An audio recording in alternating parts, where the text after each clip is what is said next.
यानि चान्यानि देवेषु गन्धर्वेषु रगेषु च रत्नभूतानि भूतानि तानि मय्येव शोभने।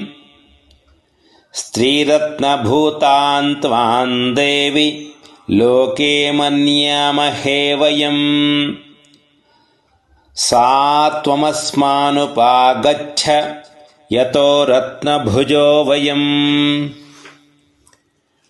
मां वाममानुजं वापि निशुम्भमुरुविक्रमम् भज त्वं चञ्चलापाङ्गि रत्नभूतासि वै यतः।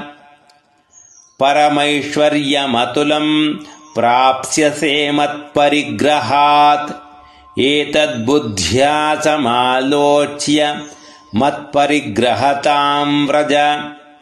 ऋषिरुवाच इत्युक्ता सा तदा देवी गम्भीरान्तस्मिता जगौ।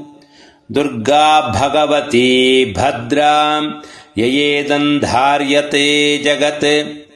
देव्युवाच सत्यमुक्तं त्वया नात्र मिथ्या किञ्चित् त्वयोदितम्। त्रैलोक्याधिपतिः शुम्भो निशुम्भश्चापि तादृशः। किन्त्वत्र यत्प्रतिज्ञातं मिथ्या तत्क्रियते कथम्।